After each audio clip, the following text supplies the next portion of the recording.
And anybody who doesn't want anything on film, I suggest keep it to yourselves now. No, nothing on film. Hello and welcome everybody to the first session of the press conference for, I'm sorry, you all want to film me, okay. Hello and welcome everybody to the first session of the press conference for the Breakthrough Energy Movement of 2012. The reason we decided to have a press conference is to give everybody a fair chance to get information, get up close and personal with the speakers, and of course get the speakers into more dynamic groups.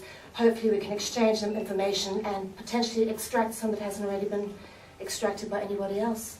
And of course journalists have the most inquiring mind, so feel free, any questions you have, no matter how controversial, we promise not to throw you out. So, okay, who wants to go first and who's got the first? Yeah? Who would you like to speak to? I would like to ask Mark Dancy, what evidence have you seen that it is possible to tap into a previously unrecognized source of energy if you have indeed seen working devices? Well, actually, I was asked to come to this conference because to actually demonstrate that, and I've got a device that's operating upstairs at the moment, which is free for everybody to come and see, that actually is extracting from the ambient. Some people give it different terms. It's been signed off by real scientists, it's been accepted by the science community, and to me, I think Sterling actually sent me to this place last year, and I stopped there and stayed for 4 months because it was the first evidence I've ever seen that was repeatable, verifiable, and explainable, that it was drawing from the ambient. And the electrons gather on the surface, and it works in a vacuum, in what they call a Faraday's cage, and it's not a battery because the colder it gets, the more powerful. So I brought that along as what I consider probably one of the most strongest cases of evidence that you can actually tap into this source. Now the physicists will argue, I've been with them, exactly what's the theory, that where they're coming from, but they do accept and willing to sign off, and very reputable scientists have signed on that it does work and it is real. So I have seen that. There are other technologies I've seen, including solid-state magnetic devices that have been operating for years. We're having trouble replicating them, but I think you know about one of them, that we're working with the person. And I think LNER is another one that definitely there is real evidence that there is an effect there. It's a matter of engineering. So that's what I came to the conference for, was to bring something to show it does exist. And it is accepted by science, industry, and government.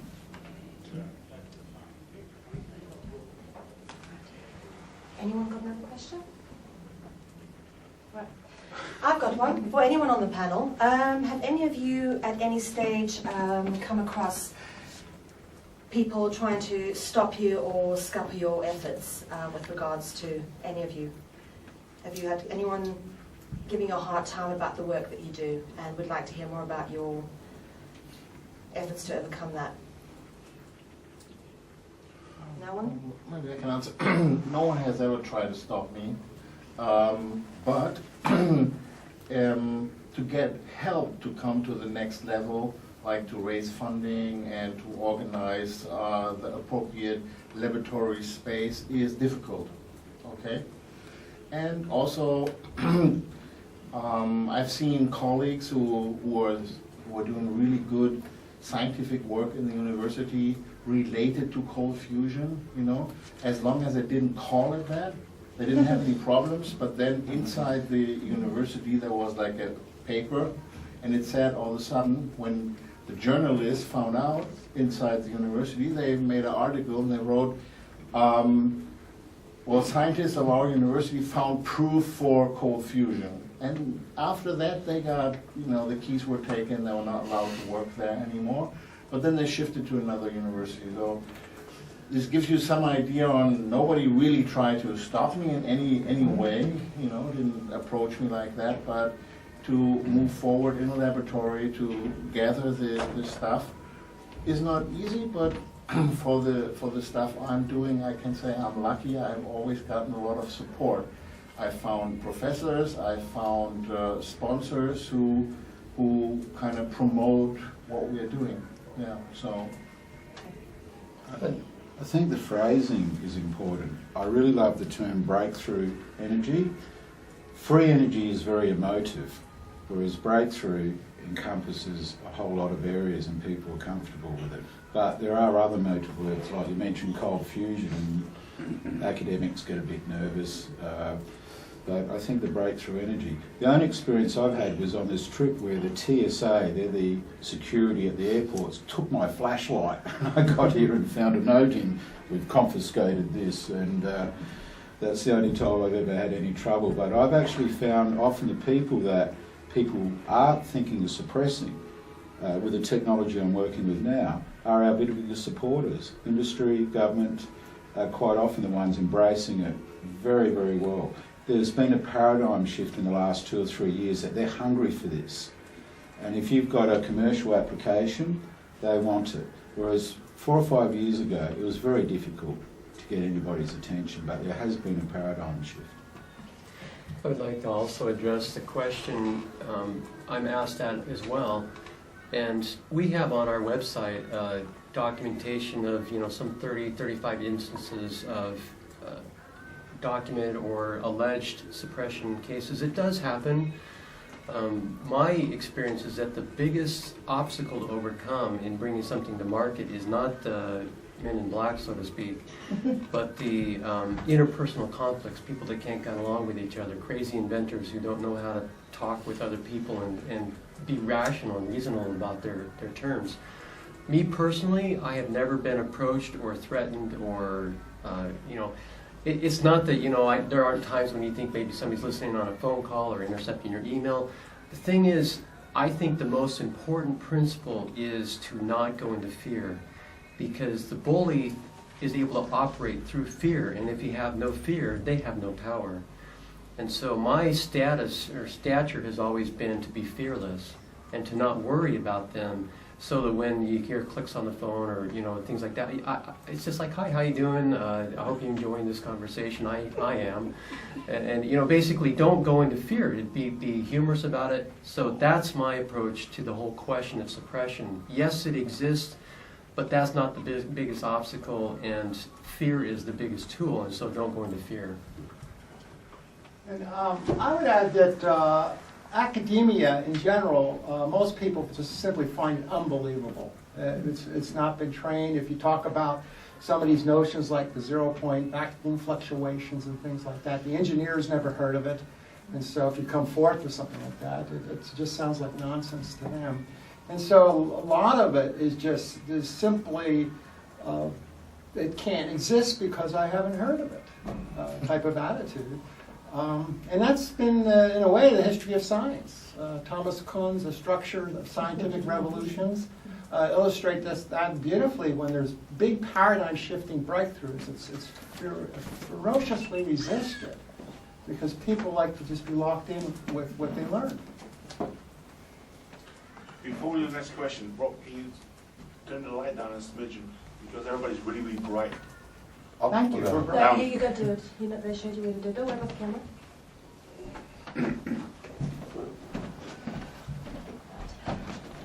My next question, No. before you go. There we go. Okay. Stop.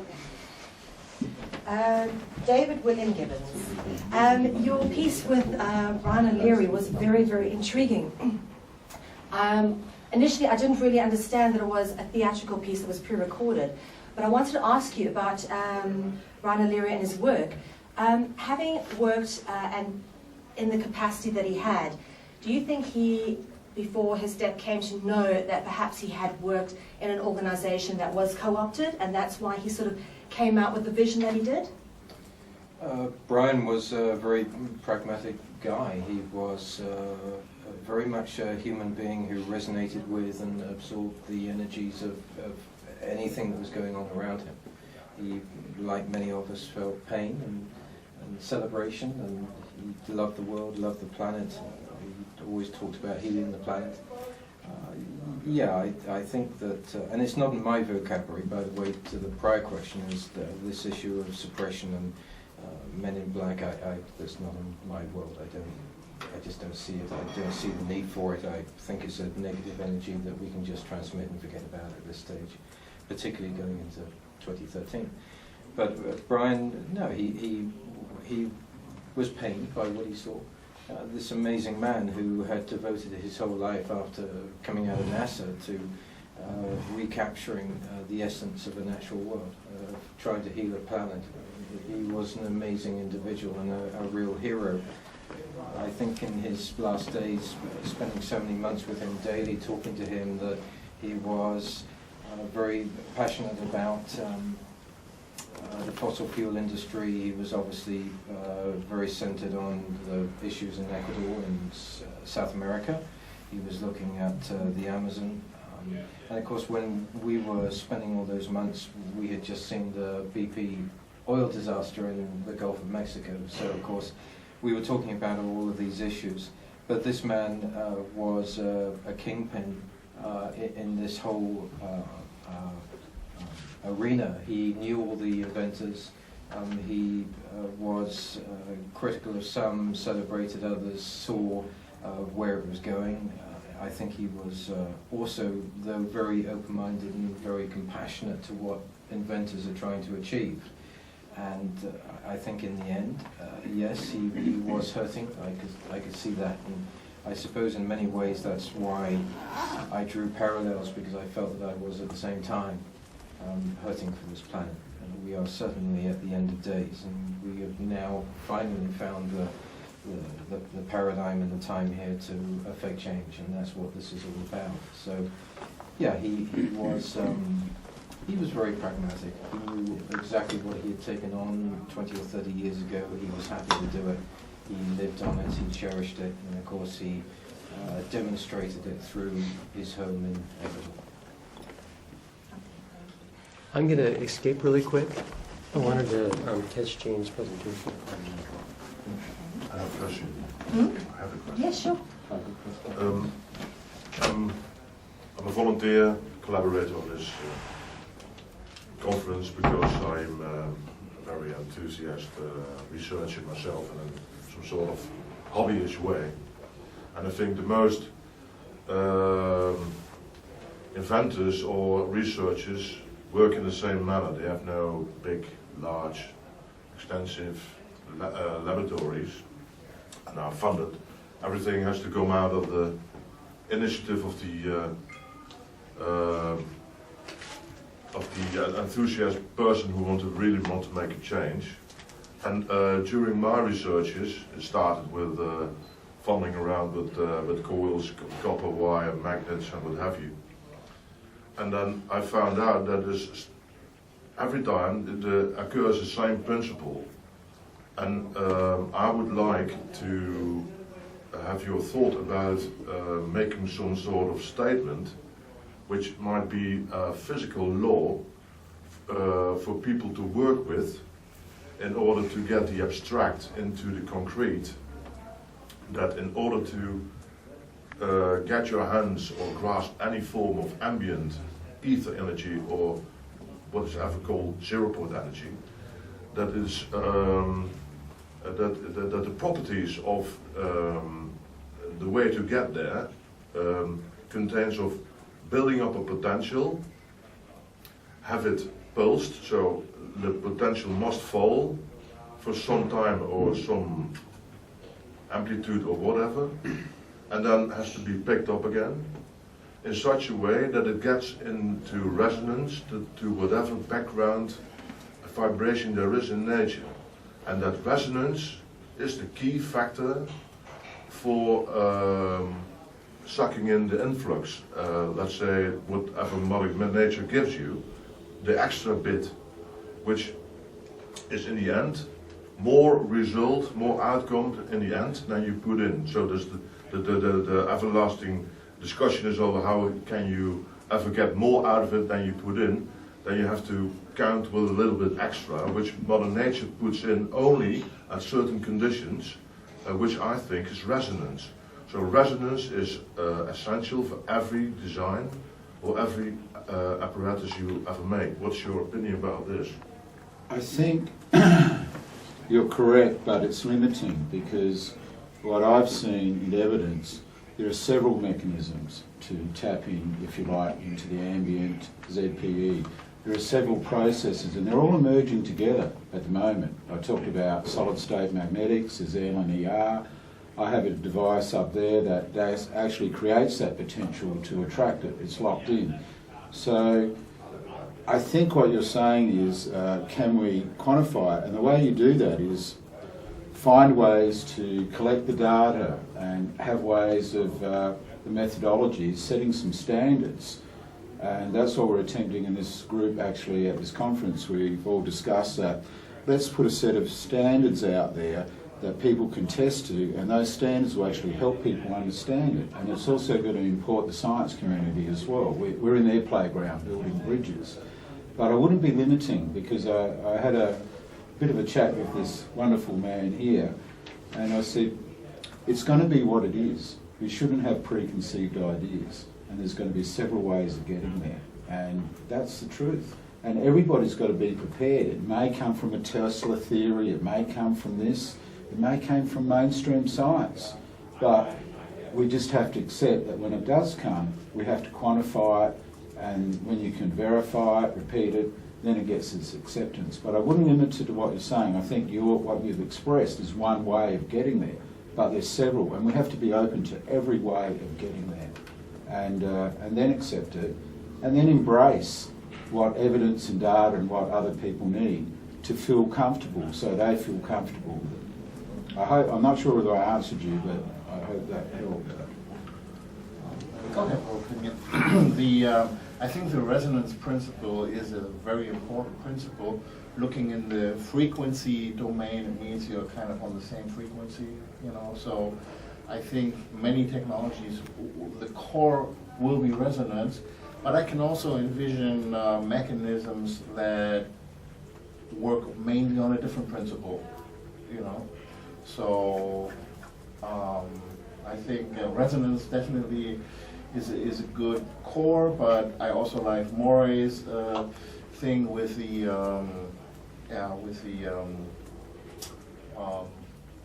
Clusters. pulse. No, not pulse. The With the self-organized systems, and I don't know if you think that's a form of resonance, or Well, I'll pick up on that, please. So this comes from the zero-point energy fluctuation theories. Typically, they're just modeled as fluctuations, random fluctuations. So again, can this ever organize into an energy source? Well, the physicists would say, well, absolutely not. Chaotic things must ever remain random. That's the law of entropy. And then in 1977, Ilya Prigogine wins the Nobel Prize in Chemistry for showing how systems can evolve, chaotic systems can evolve into self-organization. And it required three principles, and these principles were stated in very general system theory terms.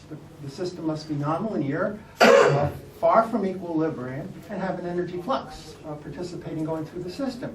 And it turns out that certain conditions occur in pulse plasma events that kind of produce ball lightning type of things, where it's a highly nonlinear system because it is a plasma.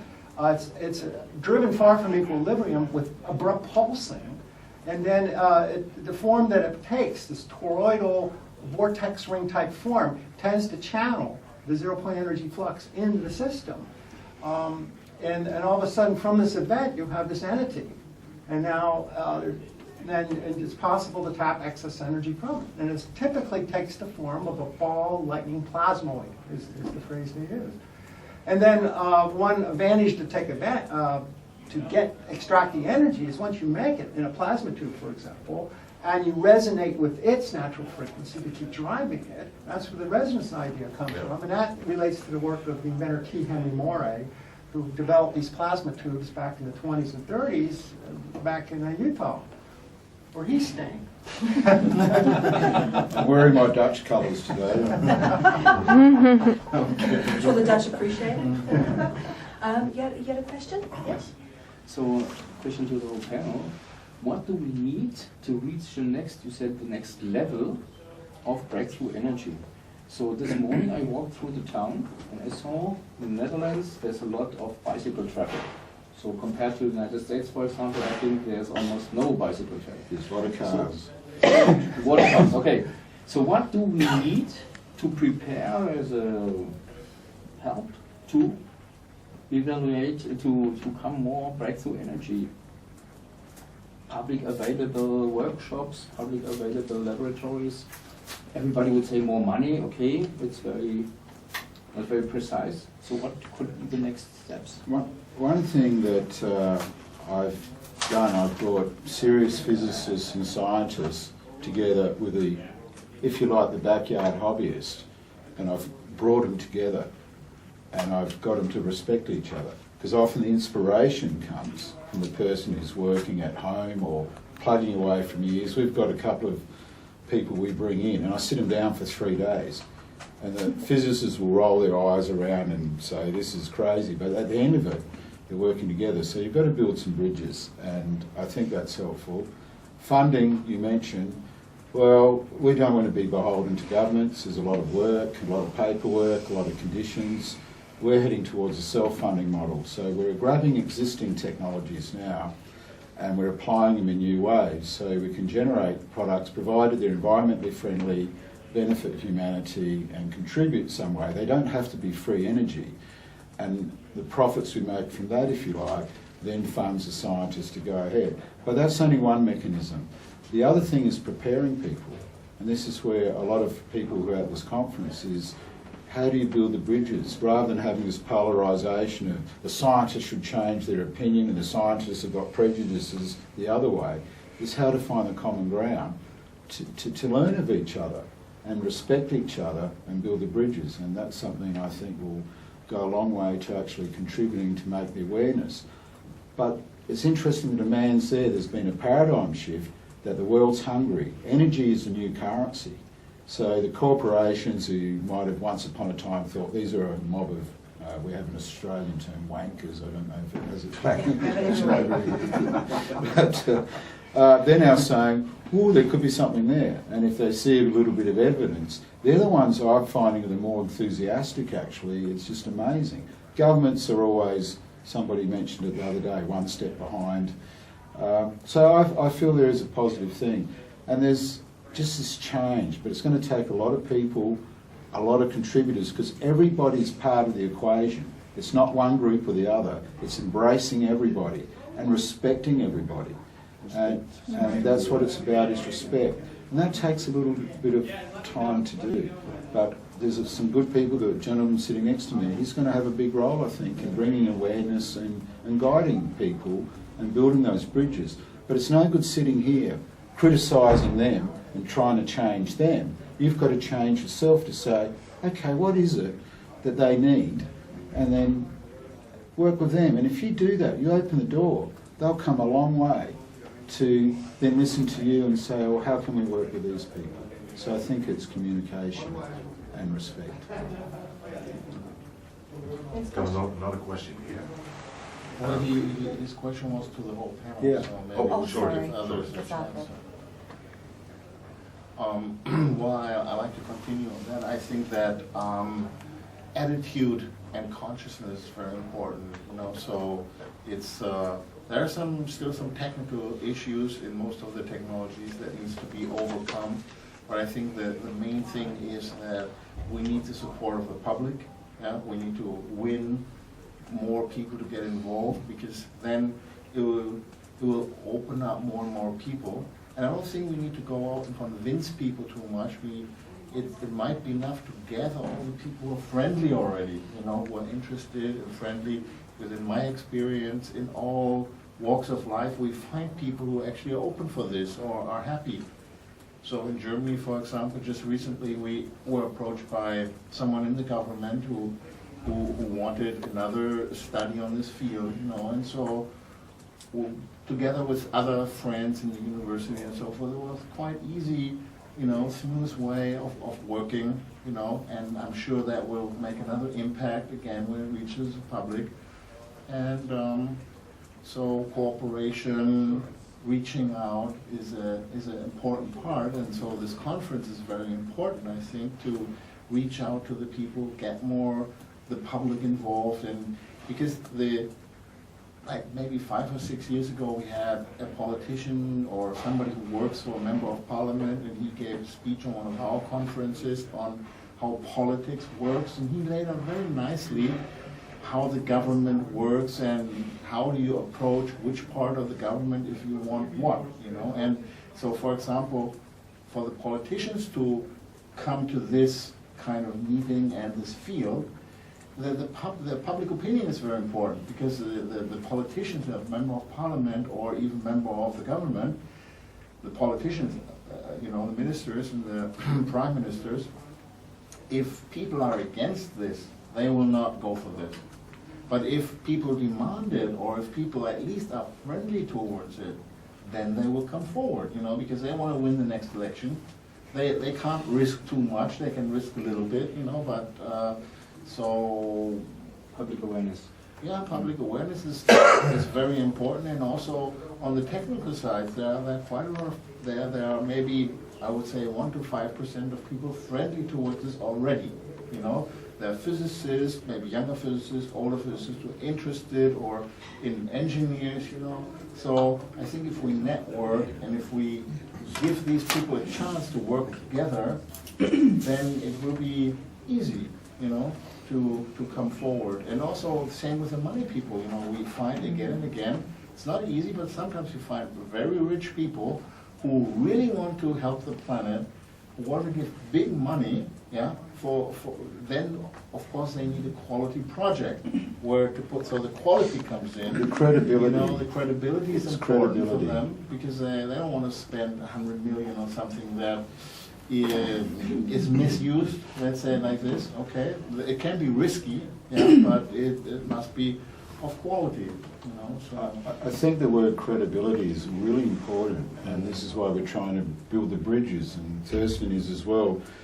If you can get accepted by mainstream science and that, you've got credibility. If you keep claiming, we've got a free energy device, or we've got this, and it's like crying wolf, and it turns out it wasn't, there was a mismeasurement, or it was a scam, or whatever. And that's happened quite a bit, seriously, over the years. There's been a lot of claims. But if you can give credible evidence and show and add professional credibility, then you've got that respect, and they will come in. They will come in, and it's sort of like that film, they built the cornfield, the baseball ground in the cornfield, build it and they'll come. And that's what it's about. It's now about not talking, not theorising, but giving practical examples that have credibility, and they'll come running. It's as simple as that, and that's what Thurston was talking about. And I want to add that just simply a requirement in science is to have a working experiment that it repeats. I mean, that's reasonable. And I think it's up to our community to bring the experiment forward. We're the proponents. And I would up the requirement myself, and that the system must run itself, right? Be a self-running system, because after all, if you want to claim you have a new energy source for the world, the least it could do is run itself. So I think for scientific acceptance, it requires a replicating experiment that all universities can repeat and have it working for themselves. So there's somewhat of a double bind, because the inventor is saying, no, I can't share it, then what would I get? And so there's a reluctance to share from the inventing community, but it's a requirement from the scientific community and the academic community, so you have this bit of a conflict where the information is not freely shared. That's where the internet comes in. Lots is shared on the internet, and that's where the open source projects come in. A lot of people feel we got to share the information and get it open source and distribute the information around the world. And then that takes care of suppression. You'll hear all this suppression. Well, if it's repeating everywhere, it can't be suppressed. Yeah, oh, sorry, you wanted to ask Can I, something? do you mind if I just add something to it? Would that be okay? Yes, of course. I tend to be the witness and observe rather than do this, but I'm going to anyway. Several things, if I may. Theatrical I was not. I was actually on the stage, and it's actually how I work, to the nearest degree. I wanted to just clarify that with you, if I may. Secondly, when we're talking about, I mean, these are amazing men here. It's such a privilege, because you are the men who bring these inventions to the foreground, and you will be certainly changing the world. My role as a conduit is simply to simplify what you're talking about. I tend to use Russellian vernacular or language to do that so that people can understand the basic laws of the universe and how this all works. And so it puts it into layman terms. What I would say about this translation of the invention into the real world, and I tend to flip things over sometimes when I hear them. You had talked about a public awareness, and I would actually flip that around to where it has to be inventor awareness of what you want. And I think the way to do that, from what I'm seeing in America, is we are seeing at a rapid rate the municipalities and the cities bankrupting. It's increasing violently and it's spreading across the country. And so there's these municipalities, and it's very indicative of the town that I live in New Mexico. It's only got 1,000 people, but they want out of the Fed.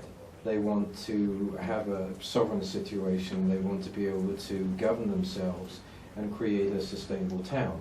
And so I was mentioning this during the history session. I think this is the way forward for inventors. I think inventors, we keep talking about raising money for inventors, having a board, figuring out where they are, what they're doing. We all know that inventors are artists. I'm one of them, and we, particularly with my work, I like to be in solitude. But then I do come out and I do mix and I do share my thoughts before I can go back in. The universe works this way, and then I'll become a witness again. But I think with inventors, seeing what I'm experiencing in America, in response to your point, is that put the inventors into the municipalities, put them into the towns, offer them a house, offer them a home, put them into these little towns and say to them, it's all yours. Parasite. Awesome. Now, I mean, isn't that a better way of going? It will diffuse the ego of the inventor. We can finally stop talking about raising money, which I have to say drives me insane. Money is not the answer to any of this. If free energy, don't go too far. Free energy, yes, it's free, and Tesla wanted it to be free as much as he wanted it to stop conflict. But let's be practical about this. As much as we talk about suppression, it increases. As much as we talk about raising money, and the inventor keeps talking about IP and copyright and what I'm going to get back out of it, it's never going to happen because we're not aligned. So why not put the inventor into these little towns in America where you will be able to lead them to have the awareness of how that culture works, how that town works, what they need to power up. And guess what it does for the inventor? It takes them out of their box and it puts them into a community where they feel loved and they feel part of a family. And I see that happening in 2013 in the States. And it only takes one of them to work and it will spread like wildfire. I agree with David about the money. We're at the moment, I said, we're doing something to raise some money to give the resources to the thing. It's the wrong paradigm. His is the right one, but it's all I've got at the moment. But one of the things we do is we qualify people. When they come to work for our lab, we've got an incubator lab. If we hear a scientist or any staff member coming in, I'll show you how to make a lot of money, or if it's about the money, we show them the door. If they come in and say, I've done all my life, I've worked in this, I want to bring about change, I want to leave a legacy for our children, we get them in the door. So you've got to remove this money, but unfortunately money, as Thurston would say, we need equipment. I just wanted to say that. The physicists need like my shopping list, like the guys I work with, I'm sure he's worse than these, he says, I need a $400,000 X-ray diffraction machine, I need an ALD machine, I've got a shopping list for $1.5 million. And the shopping cupboard's bare. And we don't want to work with the universities, not because there's anything wrong. You've got to go through 10 layers of bureaucracy to get permission to do something, and then you have to go through another 6 layers. We want to do it today. So if we can remove the money element, and I think what you're suggesting is absolutely brilliant, it's a way to go. It's another way of bringing the paradigm shift. Well, sorry to interrupt, it's a question of if you go towards the federal funding, Well, you go to government. Well, Yeah. we know where it's going to go. I know these municipalities. I'm approached now by the local mayor, the local sheriff, and just about everybody else. And actually in my town, they've actually said, okay, give it a go. Ask this guy to come and see us. Ask this guy to. He can take this street to start with, and let's see how it goes. And he can stay here, by the way. And now you're out of federal funding and you're into municipal funding, which is partly state, and they'll do it. I just want to make a small comment to that. I really like the idea, and I think you should go forward with it. There are two little problems I see. First, maybe most of the inventors don't have a kilowatt machine ready to go to power up a street. Okay, this is one, and still they should be able to go into the process of making it practical and so forth. And yes, the other problem is that sometimes you need to buy equipment now. You know, you want to work with something. I'm not that bad with these big figures, but Come and work for us. a couple of hundred thousand in equipment is really easily spent, even if you get stuff off eBay or look around cheaply. You know, so and yeah, I'm only saying this because other people work with their pen or with their laptop, and so for them, it's easier to think, okay, I'll work without money because you only have to pay for your own stuff. But if you're in the technical arena and want to do serious work, yes, you will have to somehow get some support in your shopping list. So, yeah.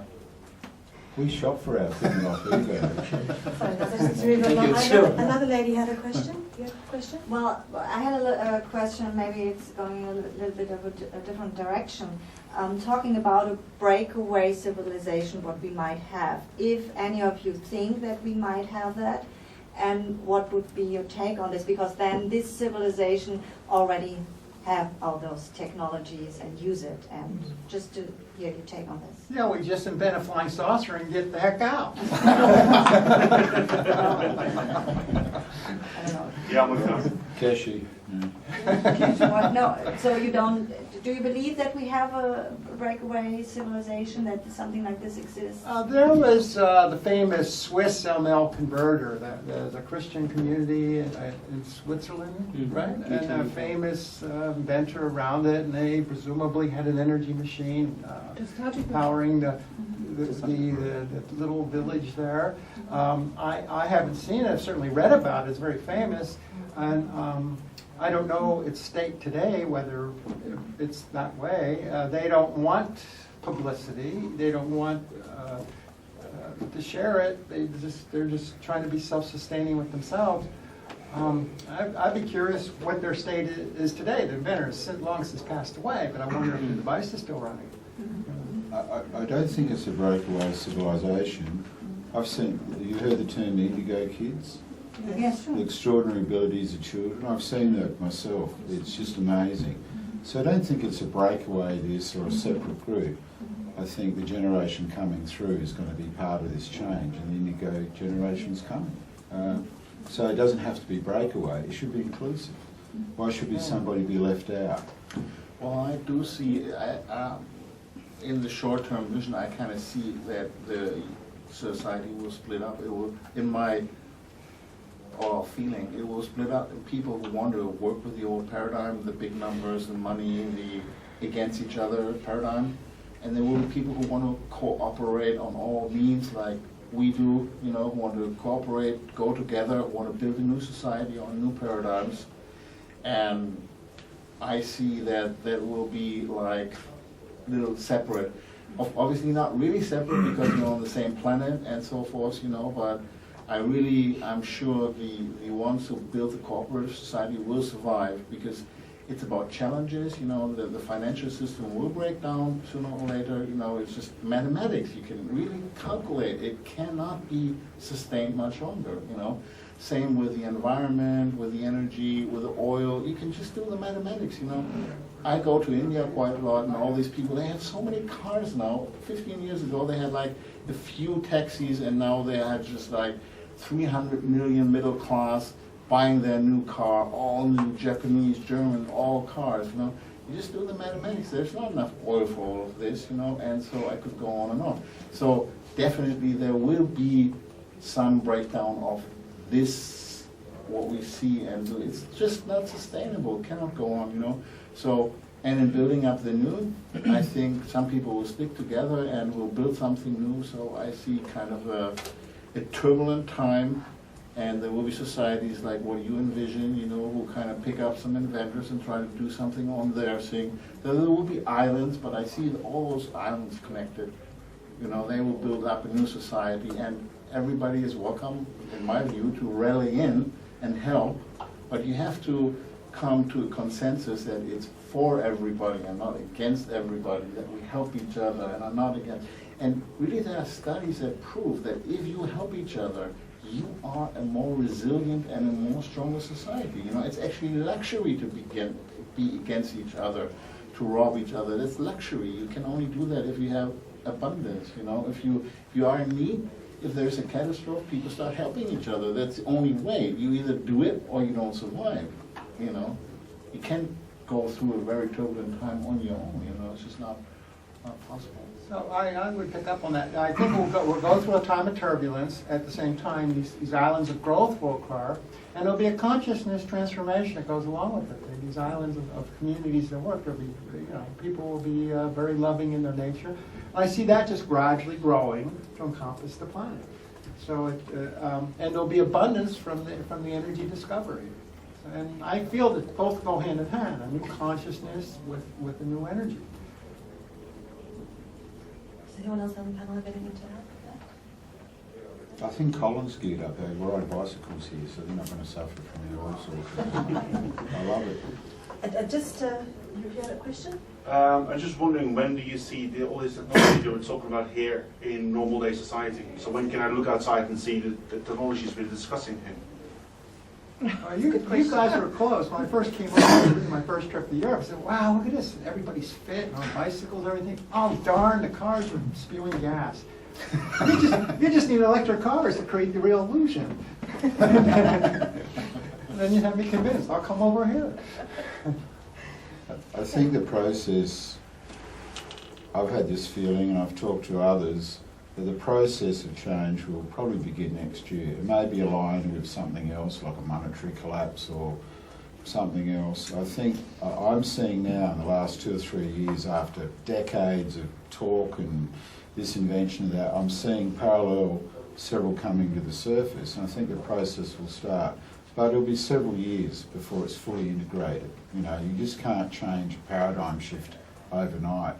You're talking about economies. You know, if we come up with something that it can power the houses and that immediately, you've got whole societies and economies still based on the existing system. You can't just disposition a huge, you've got to create a revolution then. You've got to gradually integrate it and embrace those people and bring them across to using and being part of the process of bringing these new technologies to the fore, not creating a revolution by just isolating them. So I think, yes, next year you'll start seeing some of these technologies emerge, but it might be a generation before we're fully embraced and converted. You have to be realistic about it. I'll respond to that, if I may.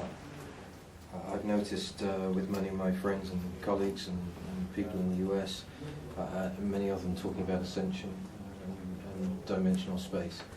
And talk about moving into a fourth dimension, fifth dimensional perspective. That's the way we think in the U.S. Well, it can be an etherical dialogue. I actually believe that it's already occurring, in the perspective that we all, you know, you asked the question, when will these devices be on the market? Well, I live in the moment. I train myself with my work to live in the moment, not live yesterday, not live tomorrow, not apply benchmarks, not to have business plans, but live now.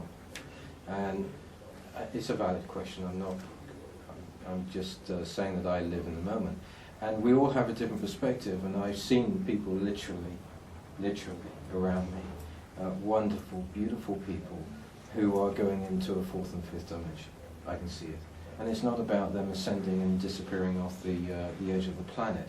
I'm seeing them see life differently.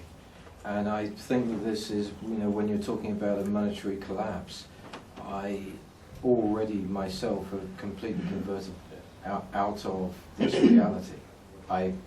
Perhaps because of my background and my father's influence, I never really recognized money anyway as a life force.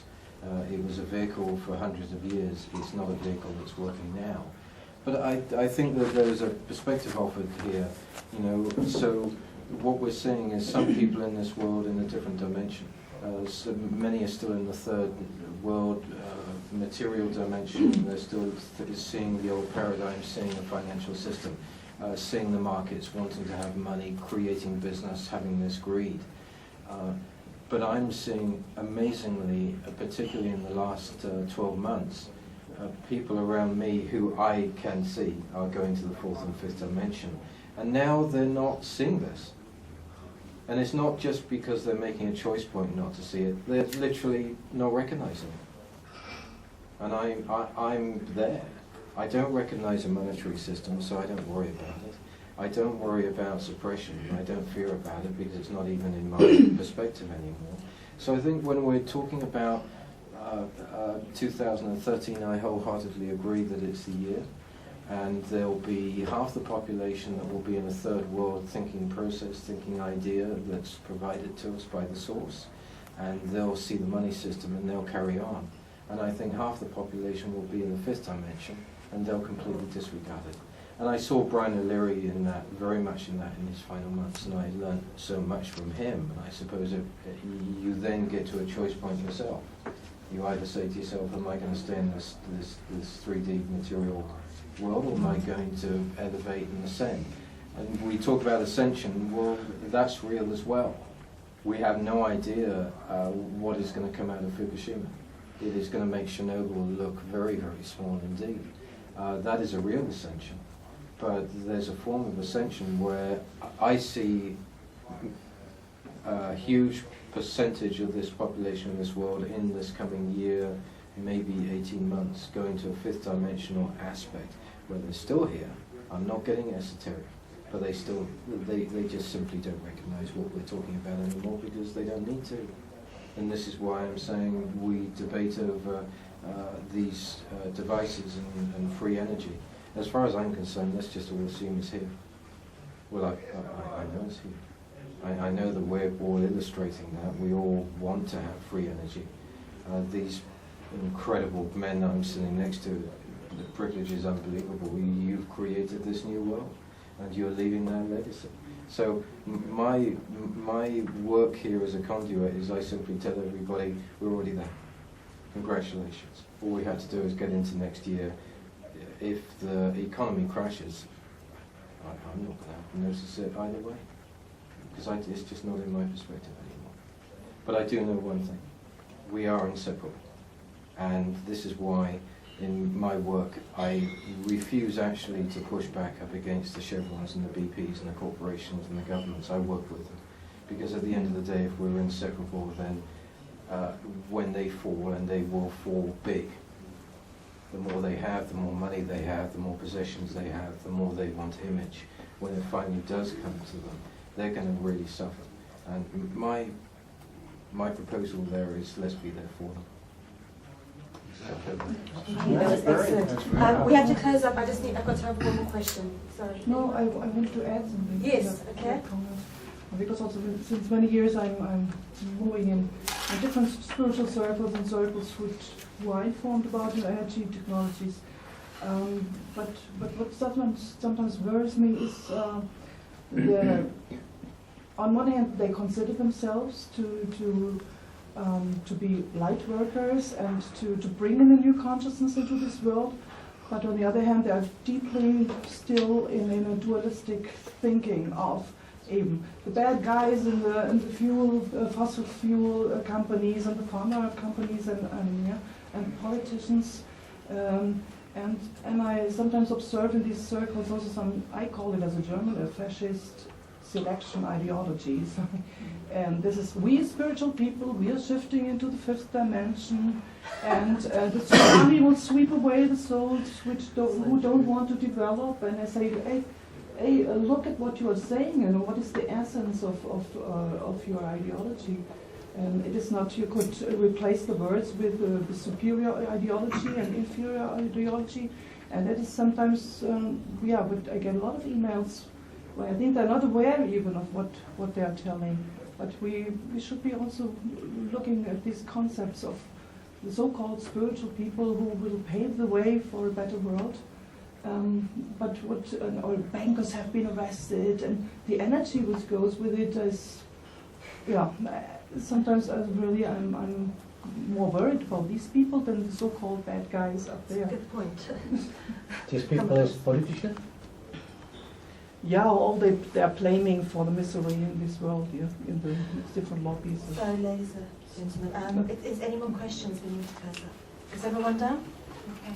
Thank you, folks, for sharing your information with us, and we'll see you right before the end of the conference. Thank you. Thank you.